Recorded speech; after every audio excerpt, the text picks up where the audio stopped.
হঠাৎ করে পুষ্পা ও সিন্ডিকেটের মিটিং ডাকলো কে? আরে রাজু তার পকেট পড়া তো বন্ধ হয়ে যেতেছে, মার্কেট আউট হয়ে যেতেছে।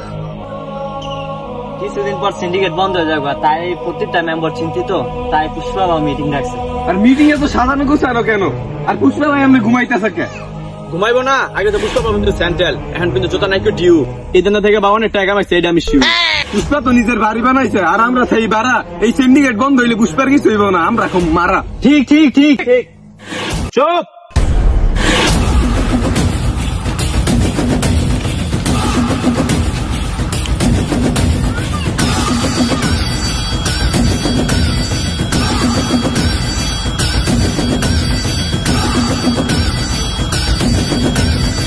একদম চুপ। পুষ্পা বজন করবো গেও, কথা কইব না কেউ।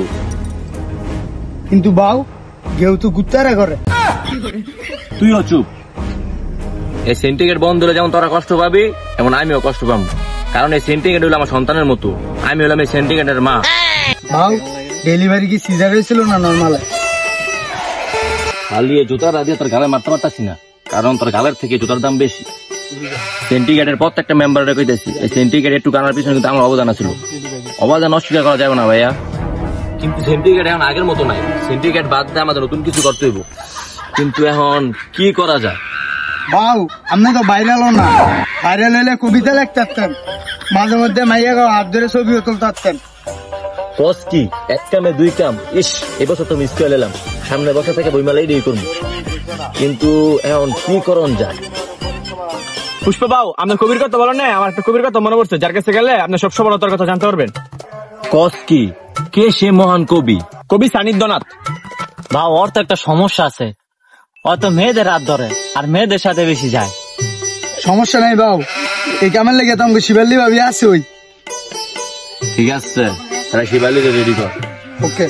একটা কবিতা পাইছি, আগুন না জ্বালাইলে কয়েল জ্বলবে না, কয়েল না জ্বালাইলে ধোঁয়া উঠবে না, আর ধোঁয়া না উঠলে মশা মরবে না। লিখে লাই কবিতাটা। কবিগুরু শিবাল্লি, তুমি আসছো, এত দেরি করলা কেন? তোমার লিখে আমি বইসে আছি একা, পোলাইন সব খেদাই দিয়া কইরা লাইছি ফাঁকা। আমার জন্য গোলাপ ফুল আনছো? গোলাপ তো পাই নাই, পাইছি গাঁদা, কারণ তোমার চুল সাদা। তুমিও কবিতা কইতেছ? কে লিখে জানি বাংলাদেশের সব মানুষের কবি আছে এটা। থাক, ফুল আনা লাগতো না, তুমিও তো একটা ফুল বল। এবার তুমি বলো, কিসের জন্য তুমি এখানে আসছো? কবিগুরু কি করলে সফল হওয়া যায় সেটা আমাকে বলেন তো। বর্তমানে একটা সফল ব্যবসা আছে প্রাক্তনকে নিয়ে, যা আমি নিজেই বর্তমানে করতেছি, তা তোমরা পারতা না। কিন্তু আরেকটা সফল ব্যবসা আছে সেলুন ব্যবসা। এই ব্যবসা কইরা অনেক মানুষ উপরে উঠতে যাইতেছে, তোমরা চাইলে এটা করতে পারো। আচ্ছা ঠিক আছে কবিগুরু, তাহলে আমি যাই। দাঁড়াও শিবাল্লি, যাওয়ার আগে একটা কথা শুনে যাও, আমি কখনই আমার প্রাক্তনকে ক্ষমা করবো না। প্রাক্তনের খালি ঘর। আচ্ছা, তাহলে এই ঘটনা তাই দেখতেছি, ইদানিং সব একটা করে সেলুন দিতেছে। আচ্ছা ঠিক আছে, যা একটা সেলুন দেওয়ার ব্যবস্থা কর। বাউ চাইলেও আপনি সেলুন দিতে পারবেন না, সেলুন দিতে হইলে আলাদা একটা যোগ্যতা লাগে। আপনার হইলে বউ ব্যবসা করতে হইব, নাহলে আপনার টিকটকার করতে হইব। আরে টিকটক না করে তো জীবনে একটা পিছিয়ে গেলাম গারে। যেমনি হোক আমার একটা বড় টিকটকার হইতে হইবই। বাউ আমাকে এলাকাতে একটা প্রফেশনাল টিকটকার আছে, যে আপনার এক করছে ওই মনে করেন অরিজিনাল টিকটকার বানাই দিব ছাত্রী। তাহলে চল, হেরে গেছে যাইতে হইব। চলেন।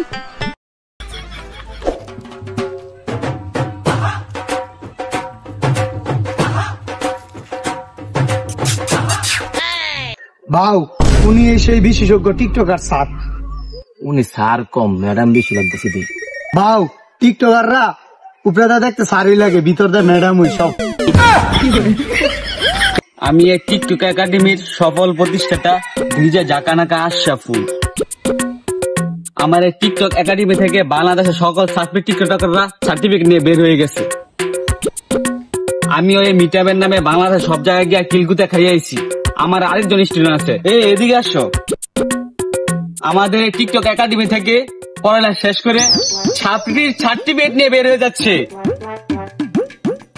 এই সে নতুন টিকটকার, ভবিষ্যতে সে বাংলাদেশের টিকটকে রাজ করবে। হ্যাঁ হ্যাঁ বলে টিকটকে রাজ করবো? হ্যাঁ কেমন টিকটকে রাজ করবো? যাবো দুবাই, পারবো অস্ট্রেলিয়ান গাবি, এলাকার ভাই বাজার সবাই ভিডিও দেখবে, সাথে থাকবে বাবি। ইয়ে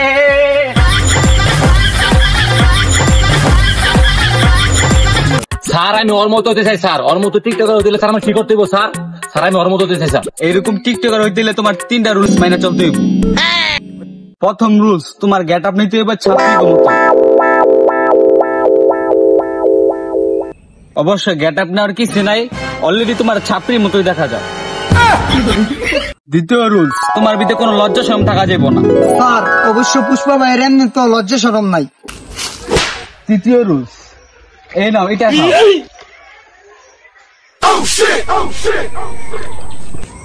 এটা কি স্যার? আরে এটা তো ঘোড়ার মুখ। স্যার এই ঘোড়ার মতো আর উপকারিতা কি?